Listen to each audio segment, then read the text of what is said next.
అందరికీ నమస్కారం. 'Star hero' సభలో విషాదం, కనుమూత. ఈ విషయాలను తెలుసుకుంది వీడియో కంప్లీట్‌గా చూడండి. అప్పుడే మీకు కంప్లీట్ ఇన్ఫర్మేషన్ ఏంటో అర్థమవుతుంది. అదేవిధంగా చాలామంది వీడియో చూస్తున్నారు గానీ, సబ్స్క్రైబ్ చేసుకోవడం మాత్రం మర్చిపోతున్నారు. దయచేసి సబ్స్క్రైబ్ చేసుకోండి. సబ్స్క్రైబ్ చేసుకోవడం వల్ల నేను చేసే ప్రతి ఒక్క అప్డేట్ మీరు ముందుగానే పొందగలుగుతారు. అదేవిధంగా చాలామంది లైక్ చేయడం మర్చిపోతున్నారు. దయచేసి లైక్ చేయండి. లైక్ చేయడం వల్ల ఈ ఇన్ఫర్మేషన్ మనం చాలా మందికి రీచ్ అయ్యేవాళ్ళం అవుతాం. ఇంక లేట్ చేయకుండా వీడియోలోకి వెళ్ళిపోదాం.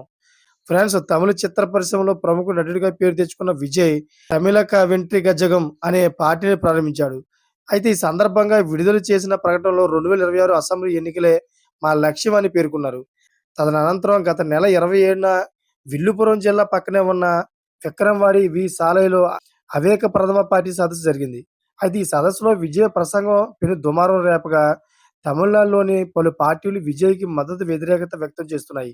అలాగే రానున్న అసెంబ్లీ ఎన్నికల్లో డీఎంకే, తవేకుల మధ్య గట్టి పోటీ ఉంటుందని పొలిటికల్ సర్కిల్‌లో వార్తలు వినిపిస్తున్నాయి. ఆ తర్వాత 46 మంది రైతులు తమ భూములను తవేకా సదస్సుకు ఇచ్చారు. అదేవిధంగా సదస్సు విజయవంతంగా పూర్తి కావడంతో రైతులకు నివేదిక ద్వారా విజయ్ కృతజ్ఞతలు తెలిపారు. అనంతరం ఇటీవల పార్టీ ప్రధాన కార్యాలయంలో సదస్సుకు భూమిని అందించిన రైతులను, వారి కుటుంబాలను విజయ్ సన్మానించి వారికి మధ్యాహ్నం భోజనం పెట్టారు. తదనంతరం ఆయన సదస్సులోని పాల్ బేరర్‌కు బంగారు ఉంగరాన్ని బహూకరించారు. తావేకా సదస్సు సందర్భంగా పలువురు వాలంటీర్లు మృతి చెందడం దిగ్భ్రాంతి కలిగించింది. అదేంటంటే సదస్సుకు హాజరయ్యేందుకు వివిధ ప్రాంతాల నుంచి ద్విచక్ర వాహనంపై వస్తుండగా కొంతమంది వాలంటీర్లు ప్రమాదంలో మరణించారు. ఈ ఘటన తీవ్ర విషాదాన్ని నింపింది. ఈ సందర్భంలో తవేకా సదస్సులో మరణించిన వాలంటీర్ల కుటుంబాలకు విజయ్ ఆర్థిక సహాయం అందించారు.